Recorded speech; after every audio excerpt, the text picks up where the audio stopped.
Vamos a continuar con nuestra serie de Eclesía, que es la iglesia, llamados con un propósito mayor. Y veíamos que nuestro versículo ancla o tema de esta serie es 1 Pedro 2:9. Y vamos a continuar leyéndolo para recordarnos de él.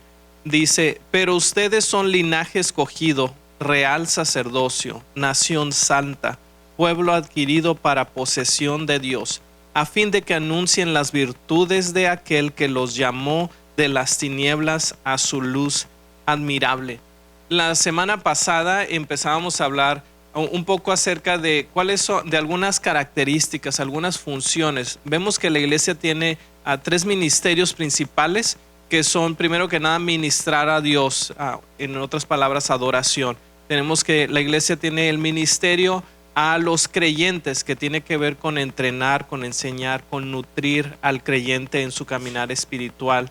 Y también la responsabilidad o el ministerio al mundo, que tiene que ver con evangelismo, con misericordia, con llevar la palabra a aquellos que están a nuestro alrededor. Pero ¿cómo se ve esos ministerios en la práctica? Y es entonces que hablábamos dimos una lista la semana pasada de 10 funciones en cómo vemos esto al día más tangiblemente. La semana pasada hablábamos acerca de que en la iglesia debemos de ver cambio de vida. Si no hay un cambio de vida, realmente es un club social, es algo que sucede y que personas que se reúnen porque tienen una meta común o una ideología común, que están de acuerdo en algo, pero si no hay cambio de vida a raíz de la obra de Jesucristo, realmente no es una iglesia. Pero también veíamos que no solo cambio de vida es una de esas características, también veíamos que el testificar. Si tenemos un cambio de vida en nuestras vidas, nosotros queremos y anhelamos llevar este cambio, esta esperanza a otros a nuestro alrededor. El día de hoy vamos a continuar con esto y hoy vamos a ver en 2 de estas funciones más. La primera de ellas es enseñar la palabra. La primera que vamos a hablar el día de hoy es enseñar la palabra, que sería la tercera. Dicho sea de paso, ninguna de estas no las puse en orden de importancia de mayor a menor, solamente las puse en un punto que tiene sentido para mí. Espero que tenga sentido para ti, pero no tiene así, esta pesa más que la otra. Sin embargo, enseñanza de la palabra. Vemos que hubo cambio de vida. Vemos que Pedro al principio de Hechos, cuando la iglesia inicia, cuando el Espíritu Santo viene sobre los creyentes en Pentecostés, vemos que alrededor de 3,000 personas se añaden a la iglesia, son convertidos a Cristo. Pero luego entonces, ¿qué hacen? No tenían un plan, no tenían un currículum al que enseñar y decirles: estos son los 3 pasos para ser discípulo y ve y haz esto. Lo estaban descubriendo conforme el Señor les recordaba las enseñanzas de Jesús a través del Espíritu Santo, y se iban enfrentando a situaciones nuevas que nunca habían visto. Así que, de hecho, si vamos de regreso, voy a dar bastantes versículos el día de hoy, así que te animo a que los anotes. Si no los puedes alcanzar a ir en tu Biblia, no te preocupes, por lo menos anótalo. Y en el video que ponemos entre semana acerca del mensaje, ahí también voy a poner las notas y los versículos. Pero primero que nada, Hechos 2:42 dice: y se dedicaban continuamente a las enseñanzas de los apóstoles, a la comunión, al partimiento del pan y a la oración. Esto es lo que veíamos cuando Pedro predica este mensaje. Muchos se convierten. Vemos que se dedicaban a hacer estas cosas, y la primera es a las enseñanzas de los apóstoles, y vemos que este es un patrón que se repite vez tras vez. Luego en Hechos 6:7 dice: y la palabra de Dios crecía, el número de los discípulos se multiplicaban en gran manera en Jerusalén, y muchos de los sacerdotes obedecían la fe. Lo primero que dice: y la palabra de Dios crecía. Más adelante, Hechos 12:24 dice: pero la palabra del Señor crecía y se multiplicaba. Hechos 39:49: y la palabra del Señor se difundía por toda la región. Eso es lo que ellos tomaron, y al estar considerando esto, me acordé de una conversación que tuve con un amigo mío, y va a tener que ver con este siguiente punto dentro de la enseñanza de la palabra. dice, la palabra promete sabiduría y madurez, pero en 2 Timoteo 3:14 al 17 dice lo siguiente. Tú, sin embargo, el apóstol Pablo hablándole a su discípulo Timoteo, tú, sin embargo, persiste en las cosas que has aprendido, de las cuales te convenciste, sabiendo de quiénes las has aprendido.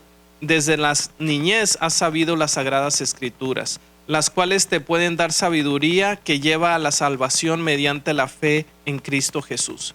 Toda escritura es inspirada por Dios y útil para enseñar, para reprender, para corregir, para instruir en justicia, a fin de que el hombre de Dios sea perfecto y equipado para toda buena obra. Hay tanto incluido en este versículo, hay tanto contenido en este versículo. Sin embargo, vamos a ver unos puntos solamente principales. Vemos que, primero que nada, Timoteo aprendió. Quiere decir que hubo un esfuerzo desde pequeño.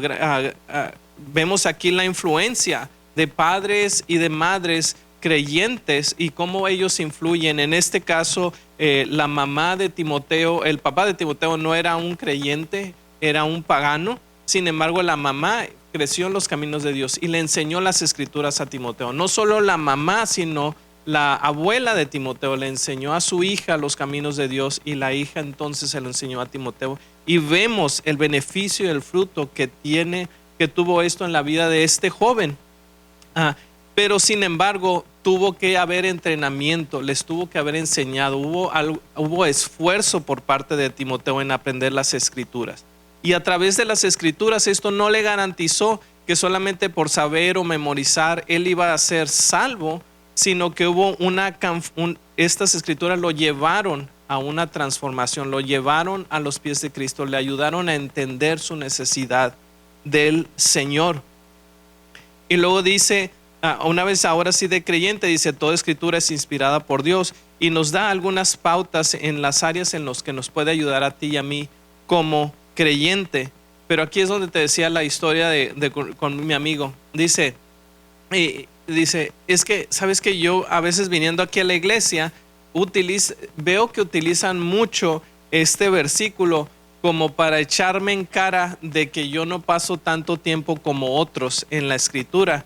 Y un día me puse a leer lo que realmente decía este versículo y me dice, cuando dice aquí, toda escritura es inspirada por Dios, no estaba hablando del Nuevo Testamento, no estaba hablando de los evangelios, no estaba hablando de las cartas de Pablo, de Apocalipsis, porque esas todavía no habían sido escritas. Entonces lo que quiere decir es que estaban ellos dedicándose a estudiar el Antiguo Testamento, dice, y pues eso es lo que me puse a hacer. Me puse a investigar el Nuevo Testamento y ver cómo rabinos de la actualidad enseñan no enseñan el Evangelio, como rabinos judíos, no cristianos, enseñan las escrituras del Antiguo Testamento para poder entender lo que decía. Y yo me quedé pensando, no está tan mal, pero no está tan bien lo que está diciendo. Porque básicamente lo que está diciendo es, si queremos honrar lo que dice el texto, tenemos que estudiar y entender el Antiguo Testamento como lo entendían los judíos en aquel entonces. Y me quedé pensando, no soy la persona tal vez más lista o más rápida para razonar una respuesta, ¿no? Pero luego me quedé con esa pregunta en la mente y me quedé pensando, tiene parte de razón del hecho de que apenas estaba escribiendo el Nuevo Testamento. Pero lo que no tenía razón es que no somos llamados a estudiar el Antiguo Testamento como lo enseñaban los judíos. Porque el Antiguo Testamento sí lo podemos aprender, lo debemos aprender y estudiar a la luz de la venida de Jesucristo. Cambia completamente el sentido si tú lees el Antiguo Testamento como promesas no cumplidas, porque los judíos actualidad no creen que el Mesías ha llegado. Si tú lees el Antiguo Testamento con esa esperanza de que apenas va a venir, entonces estás obligado a vivir bajo la imposición de las reglas y los requerimientos de la ley. Pero si ves el Antiguo Testamento a la luz de Cristo, a la luz de que Cristo es la promesa que se estaba esperando, entonces cambia completamente nuestra visión del Antiguo Testamento. No solo eso, cuando vemos el desarrollo de la iglesia en Hechos y en los siguientes libros de la Biblia, vemos que el Nuevo Testamento fue creado, como les decíamos en el primer versículo del día de hoy, a partir de las enseñanzas de los apóstoles. Todo lo que tenemos en el Nuevo Testamento, lo que son algunos de los evangelios, las cartas, fueron escritas o por apóstoles que fueron los seguidores más cercanos de Jesús, o por seguidores cercanos de esos apóstoles. Un ejemplo de ellos es el Evangelio de Marcos, el Evangelio de Lucas, que no fueron escritos por los discípulos de Jesús originales, sino por gente que era seguidores de esos discípulos y investigaron. En el caso de Lucas, que escribió el Evangelio de Lucas y Hechos, era un doctor de profesión, pero él era muy cercano a Pedro, era muy cercano a Pablo, y pues ese acceso y su investigación le ayudó a escribir esos libros. Vemos más adelante que que Pablo empieza a escribir cartas a las iglesias para instruirles en doctrina, para enseñarles y corregir ciertas áreas que no estaban viviendo de acuerdo a las enseñanzas de Jesucristo. Vemos que también algunos de los apóstoles escribieron algunos libros, como son Mateo, como son Juan, como son Pedro, las epístolas de Pedro. Así que vemos que a partir de las enseñanzas de los apóstoles es donde tú y yo podemos tener esta parte de nuestras Biblias que son el Nuevo Testamento. Así que en la conversación con mi amigo, el Antiguo Testamento por sí solo no beneficia mucho, a menos de que entendamos que Cristo ya vino y podamos leerlo y entenderlo a la luz de Cristo. El Nuevo Testamento nos ayuda a vivir unas vidas en la esperanza de Cristo, en la esperanza que está por venir. Nos da esperanza para luchar y batallar con el día al día, pero no solamente en nuestras fuerzas, sino teniendo la esperanza de Cristo que está por venir. Así que la palabra nos promete sabiduría y madurez, es nuestra guía. Salmo 119:5 dice: lámpara es a mis pies y luz para mi camino. A veces estamos preguntándonos y diciéndonos: no sé qué decisión tomar, se me está presentando esta oportunidad tal vez, o no sé cómo enseñar o criar a mis hijos. Hay distintas situaciones en las que estamos batallando, y a veces tratamos de encontrar la solución a relaciones interpersonales. ¿Cómo encontramos la solución a estos problemas? Es en la palabra de Dios. Segunda de Pedro también nos afirma lo mismo, dice: así tenemos la palabra profética más segura, a la cual ustedes hacen bien en prestar atención, como una lámpara que brilla en un lugar oscuro, hasta que el día despunte y el lucero de la mañana aparezca en sus corazones. Cuando estamos confundidos, cuando estamos en oscuridad, a veces estamos tornando en distintas fuentes para nuestro consejo, para guiarnos. Vemos que la palabra del Señor nos puede dar guianza, nos da dirección, nos ilumina el camino a seguir. También vemos que nos da consuelo. Isaías 41:2 dice: consuelen a mi pueblo, dice su Dios. Hablen al corazón de Jerusalén y díganle a voces que su lucha ha terminado, que su iniquidad ha sido quitada, que ha recibido de la mano del Señor el doble por todos sus pecados. Más adelante en el Nuevo Testamento, Romanos, el apóstol Pablo escribiendo dice: porque todo lo que fue escrito en tiempos pasados para nuestra enseñanza se escribió, a fin de que por medio de la paciencia y del consuelo de las Escrituras tengamos esperanzas. Mis amados, cuando estamos enfrentando las situaciones de nuestra vida donde no podemos en nosotros mismos, donde incluso tal vez el estarnos desahogando y hablando con tal o cual persona, que no es malo, de hecho lo vamos a ver en la siguiente semana, esta función del compañerismo cristiano, el sobrellevar las cargas de los unos con otros. Eso es apropiado, eso lo debemos hacer, es parte de la iglesia. Sin embargo, al final de cuentas nos debemos animar con las escrituras, con cantos y salmos espirituales, nos habla el apóstol Pablo también. Pero aquí lo vemos, la palabra de Dios encontramos consuelo. También vemos que en la palabra de Dios encontramos nuestro alimento espiritual. Un versículo muy conocido, Mateo 4:4. Pero Jesús le respondió, escrito está, no solo de pan vivirá el hombre, sino de toda palabra que sale de la boca de Dios.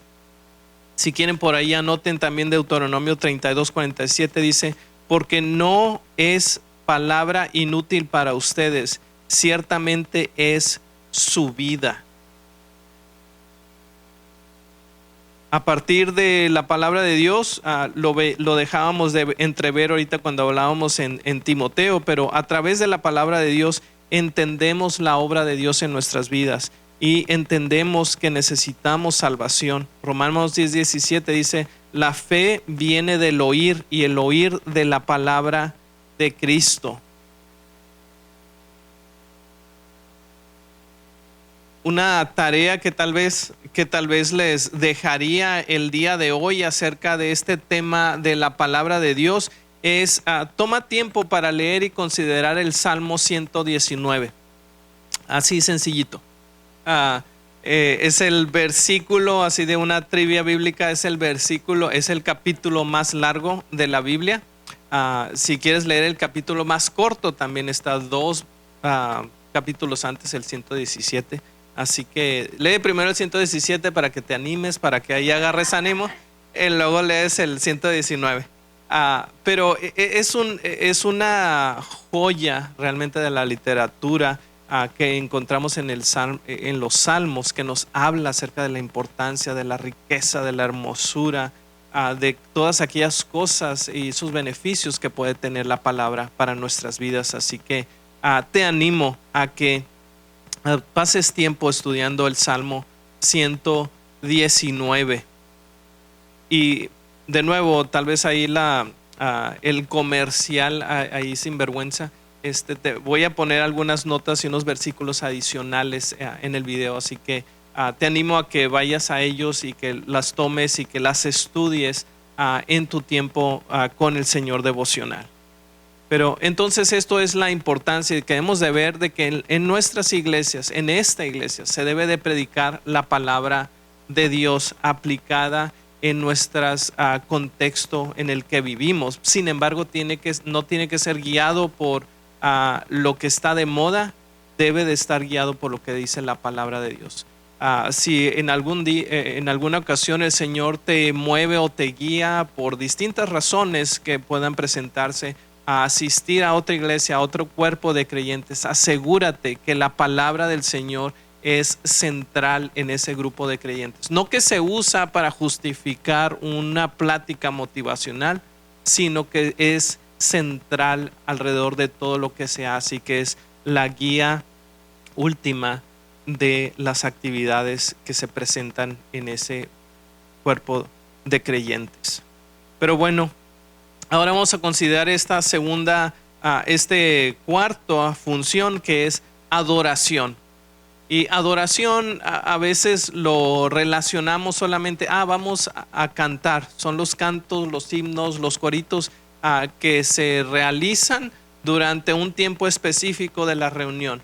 O tal vez cuando vamos en el carro, una adoración tiene que ver con canciones, y eso la verdad de las cosas es una visión muy limitada de lo que es adoración. La adoración es mucho más allá, y en lugar de pasar tiempo tal vez diciendo estas son las canciones correctas, no, este es el estilo correcto que debemos de cantar, debe de durar tanto las canciones durante nuestro tiempo de reunión, vamos a ver a tratar de explicar un poco más de el corazón de la adoración, del por qué adoramos. Y una vez que tenemos resuelto este concepto en nuestro corazón, entonces debe de llevarnos a las acciones, que una de ellas sí es cantar, expresarlo con nuestras voces. Así que al estar estudiando encontré esta definición. Dice, adoración es una actitud de reverencia y asombro en el corazón que nos lleva a expresar con nuestras palabras y acciones nuestro anhelo, dependencia y amor por Dios. De nuevo, es una actitud de reverencia y asombro en el corazón que nos lleva a expresar con nuestras palabras y acciones nuestro anhelo, dependencia y amor por Dios. Déjame lo desempaco o lo explico un poco más. Tal vez se recordarán, y este es tal vez el versículo que vas a decir, bueno, esto como que no tiene nada que ver. Pero si te acuerdas en Mateo 6:24, Jesús está hablando con un grupo de personas, está hablando acerca del dinero. Y dice lo siguiente, dice, nadie puede servir a dos señores. Interesantemente, en griego, donde fue escrito este texto originalmente, el griego, las palabras tienden a tener un significado más amplio, más rico que tal vez en inglés o en español, que tenemos palabras que significan cosas muy específicas, ¿no? Así que dependiendo del contexto en que se escribe, es que traductores deciden, esta es la palabra que debe de usarse aquí o esta otra palabra. Sin embargo, cuando aquí Jesús está utilizando la palabra servir, otra posible traducción es adorar. Nadie puede adorar a dos señores. Está hablando de nuevo Jesús del dinero. Porque o aborrecerá a uno y amará al otro, o apreciará a uno o despreciará al otro. Ustedes no pueden servir, ustedes no pueden adorar a Dios y a las riquezas. Y así que fíjate las emociones que están involucradas y la intención del corazón que está involucrada en este pasaje. Dice servir o adorar. Está hablando de aborrecer, está hablando de amar, está hablando de apreciar, está hablando de despreciar, está hablando de nuevo de servir a Dios y a las riquezas. Y de hecho la palabra que se traduce como riquezas, algunos la traducen como el Dios del dinero. Así que es una lucha por el corazón del hombre entre dos dioses. Y en otra ocasión, Jesús se viene y se le hace la pregunta, oye maestro, ¿cuál es el mandamiento más importante? Y Jesús le contesta, amarás al Señor tu Dios con toda tu alma, con toda tu fuerza, con todas tus fuerzas. Este es el primer y más grande mandamiento. Fíjate de nuevo las emociones. Amarás al Señor tu Dios con toda tu alma, con toda tu mente, con todas tus fuerzas. Pero si prestas un poco más de atención, con quien Jesús estaba teniendo esa otra conversación era con un maestro de la ley, y el maestro de la ley le dice, bien has dicho, le dice a Jesús. ¿Por qué? Porque no era una declaración que Jesús, digámoslo así, se sacó de la manga. Era una declaración bien conocida y aceptada entre los estudiosos de la ley en ese tiempo, porque se encontraba en el Antiguo Testamento. Y aquí es donde empieza a tomar un poco más sentido lo que estamos hablando, porque se encuentra en Deuteronomio 6:5. Dice, amarás al Señor tu Dios con todo tu corazón, con toda tu alma y con todas tus fuerzas. De nuevo, la adoración, el servicio tiene que ver con una actitud del corazón. No solo eso, vemos que este versículo viene justo despuesito de que Dios acaba de dar los 10 mandamientos, las tabletas de los 10 mandamientos a Moisés y al pueblo. Y fíjate lo que sucede, si vamos un capítulo antes en Deuteronomio 5:24. De nuevo, Dios acaba de mostrar su gloria, llama a Moisés para darles las tablas de los 10 mandamientos. A Moisés se los entrega a los líderes del pueblo en ese entonces, y esta es la respuesta de los líderes del pueblo al haber escuchado a Dios y recibir los 10 mandamientos. Dice, y dijeron los líderes de Israel, el Señor nuestro Dios nos ha mostrado su gloria y su grandeza, y hemos oído su voz de en medio del fuego, y hoy hemos visto que Dios habla con el hombre y éste aún vive. Presta atención. ¿Se dan cuenta de que Dios les mostró su gloria? ¿Se dan cuenta de que a pesar de que Dios es grande, temeroso, poderoso, les permitió vivir? No los consumió aún en el pecado en el que ellos vivían. Y luego continúan diciendo los líderes: ahora pues, ¿por qué hemos de morir? Porque este gran fuego nos consumirá. Si seguimos oyendo la voz de Dios, del Señor nuestro Dios, entonces moriremos. Porque ¿qué hombre hay que haya oído la voz de Dios, del Dios vivo, hablando de en medio del fuego, como nosotros, y haya sobrevivido? Bueno, acabas de contestar esa pregunta. Acabas de decir: hemos escuchado la voz del Dios vivo, de este Dios poderoso, y vivimos. Y luego están diciendo, tal vez muy religiosamente, y se la querían dar de muy espirituales, y dicen: ¿quién va a escuchar la voz de Dios y sobrevivir? ¿Tú? Así de sencillo. Lo acabas de decir, ¿no? Lo acabas de reconocer en el mismo enunciado que estabas hablando. Pero bueno, y dice, y luego le dicen los líderes a Moisés: acércate tú y oye lo que el Señor nuestro Dios dice. Entonces dinos todo lo que el Señor nuestro Dios te diga, y lo escucharemos y lo haremos. ¿Qué es lo que está sucediendo? Aquí estos hombres, y en ellos representados el pueblo, están revelando realmente su corazón. Están revelando realmente la intención de su corazón. Que no querían escuchar directamente de Dios, porque sabían que iba a haber un cambio en sus vidas, porque sus corazones iban a arder, iban a ver que había una necesidad de cambio en ellos mismos. Y dijeron: no queremos eso. Sí queremos ser el pueblo de Dios, pero queremos conservar estas actitudes, queremos conservar el estilo de vida en el que estamos. ¿Sabes qué, Moisés? Mejor tú ve, mejor tú acércate a Dios, y luego ya nos dices qué debemos hacer. Y unos versículos más adelante viene, yo creo que uno de los versículos más tristes que muestran el corazón de Dios. Dice Dios hablando: oh, si ellos tuvieran tal corazón que me temieran y guardaran todos mis mandamientos, para que les fuera bien a ellos y a sus hijos para siempre. Fíjate, tal vez el corazón y el dolor del corazón de Dios en ese entonces, dándose cuenta que este pueblo que había rescatado, que había redimido de la opresión de Egipto, ahora no quieren estar con él. Y Dios mismo está diciendo: oh, si tuvieran un corazón tal que me temieran, que tuvieran reverencia, que me honraran, que tuvieran asombro. Es por eso que al estar estudiando la adoración, es más que una actitud.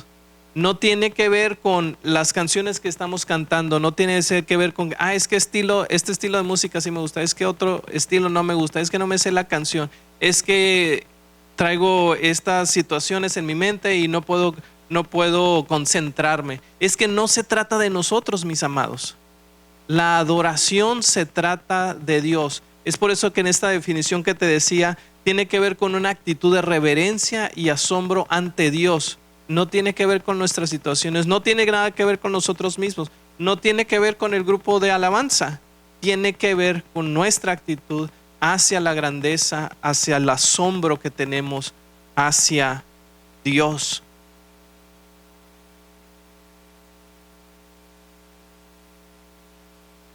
Un predicador muy conocido en el principios del siglo pasado, la primera mitad del siglo pasado, A.W. Tozer, escribió lo siguiente. Dice: es hermoso adorar a Dios, hablando del tiempo de canción, de adoración que tenemos. Dice: pero también es una cosa humillante. El hombre que no ha sido humillado en la presencia de Dios nunca será un adorador de Dios en lo absoluto.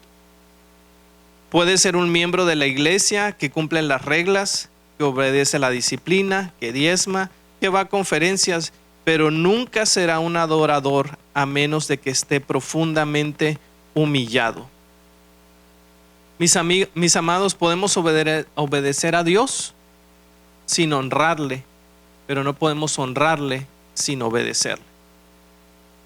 Podemos obedecer a Dios sin honrarle, pero no podemos honrarle sin obedecerle.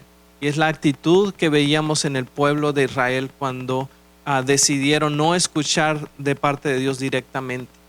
Querían cumplir reglas para poder decir, yo ya cumplí, ahora yo puedo hacer lo que yo quiera. La adoración no se trata de nosotros, mis amados, se trata de una actitud del corazón en reverencia y asombro. Vemos también que la adoración es una actividad espiritual, no es algo que nos podemos nosotros forzar a hacer. Si no ha habido un cambio, una transformación en nuestros corazones, si Cristo no vive en nuestros corazones, si el Espíritu Santo no mora en nosotros a raíz de la obra de Cristo, nosotros no vamos a poder adorar genuinamente. Juan 4:23 y 24 dice: pero la hora viene y ahora es cuando los verdaderos adoradores adorarán al Padre en espíritu y en verdad, porque ciertamente a los tales el Padre busca que lo adoren, que lo sirvan. Dios es espíritu y los que lo adoran deben adorar en espíritu y en verdad. Bajo este mismo tema de que la adoración es una actividad espiritual, vemos en Hebreos 12:28, por lo cual, puesto que recibimos un reino inconmovible, demostremos gratitud, mediante la cual ofrecemos a Dios un servicio, ofrecemos a Dios adoración a través de nuestra gratitud, aceptable con temor y reverencia. También vemos que debemos de dejar nuestras actitudes individualistas, como ahorita mencionaba un poco. A veces estamos como, es que no puedo por esto, por el otro, y empezamos a dar una serie de excusas. Veamos lo que sucedió con Pablo y Silas cuando estaban en prisión. Fíjate cuál fue su actitud en medio de esta situación en la que se encontraban. Hechos 16:25. Como a medianoche, Pablo y Silas oraban y cantaban himnos a Dios. Los presos los escuchaban. De repente se produjo un gran terremoto, de tal manera que los cimientos de la cárcel fueron sacudidos. Al instante se abrieron todas las puertas y las cadenas de todos se soltaron. No cantaban ellos para que Dios los liberara. No cantaban ellos para que las cadenas de ellos se soltaran. Ellos cantaban himnos porque ellos tenían un temor reverente al Señor. Dios, en su obediencia, en su actitud de honrar a Dios, aún con himnos y cantos, en medio de esa situación, Dios se complació a hacer este milagro, pero no lo hizo, Dios, te voy a cantar, pero entonces tú me das esto. Te voy a cantar, pero entonces tienes que. No se trata de nosotros, mis amados, se trata del Señor. Y por último, con esto terminamos con este punto, y el hecho es que Dios merece nuestra adoración. Dios merece nuestra adoración. Salmo 147, del 10 en adelante dice: no se deleita en la fuerza del caballo, ni se complace en las piernas ágiles del hombre. El Señor favorece a los que le temen, a los que esperan en misericordia.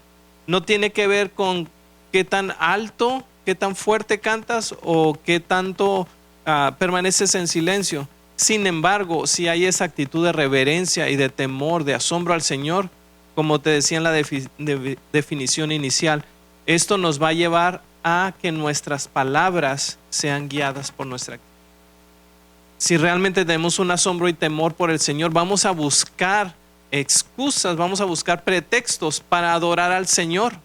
No vamos a esperar a que se nos anime y se nos diga y se esté detrás de nosotros. Nosotros vamos a procurar hacerlo. Salmo 84, 1 y 2 dice: Cuán preciosas son tus moradas, oh Señor de los ejércitos. Anhela mi alma y aún desea con ansias los atrios del Señor. Mi corazón y mi carne cantan con gozo al Dios vivo. Mis amados, tal vez una pregunta muy que te llegue al corazón, que nos llegue al corazón, es: ¿adoras de la forma que este versículo que acabamos de leer? Tu adoración, ¿puedes decir sinceramente que refleja esa actitud?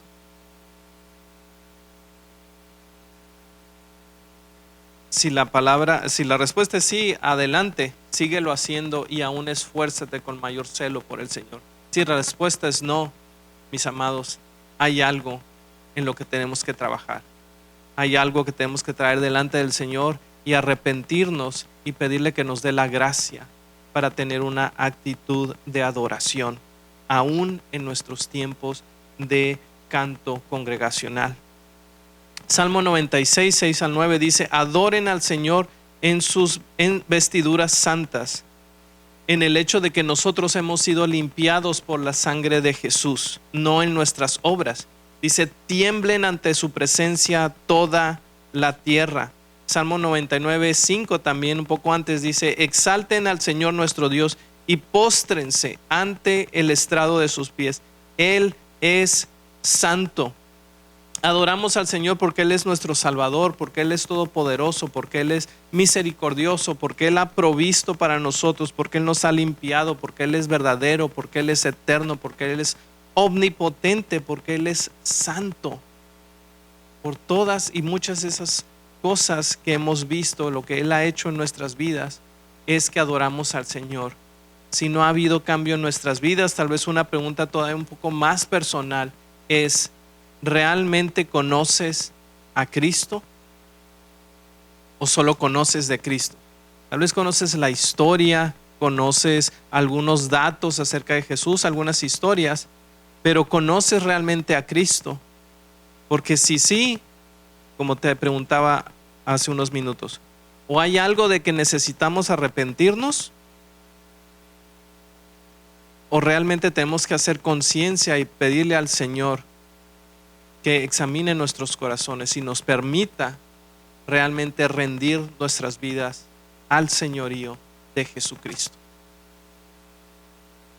Y termino recordándonos esta definición: la adoración es una actitud de reverencia y asombro en el corazón que nos lleva a expresar nuestras palabras, con palabras y acciones, nuestro anhelo y dependencia y amor por Dios.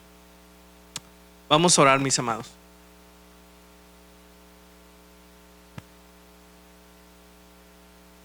Te damos gracias por la hermosura de lo que podemos ver y entender a través de tu palabra. Señor, te damos gracias porque no nos dejas a nuestro entendimiento, no nos dejas solamente con lo que nosotros podemos pensar o imaginar, no nos dejas a nosotros a tratar de ver cómo le hacemos, Señor. Nos dejas tu palabra, Señor, que nos guía, que nos da dirección, que nos da alimento, que nos alimenta, que nos corrige, que nos enseña el camino, que nos da guianza, que nos da vida, que nos da dirección, que nos sustenta. Señor Jesús, también te damos gracias porque nos permites adorarte, Señor. Padre, te pido que en esta mañana y en el resto de esta semana nosotros podamos realmente vivir una vida de adoración, que en cada situación en la que estamos envueltos, en la crianza de nuestros hijos, en el hacer de comer, en el trabajar, en el manejar, en el dormir, en el descansar, podamos hacerlo con una actitud de adoración, que todo lo que hagamos lo hagamos como para el Señor, que en cada actividad y en particular, Señor, en nuestro tiempo en el que te cantamos aquí reunidos, podamos hacerlo con una reverencia, con un asombro al Señor, y que entonces nuestras palabras, la pasión, la dedicación, el celo con el que te cantamos, Señor, pueda ser a raíz y pueda ser como fruto de lo que has hecho en nuestros corazones. Te lo pedimos en tu precioso nombre, Jesús. Amén.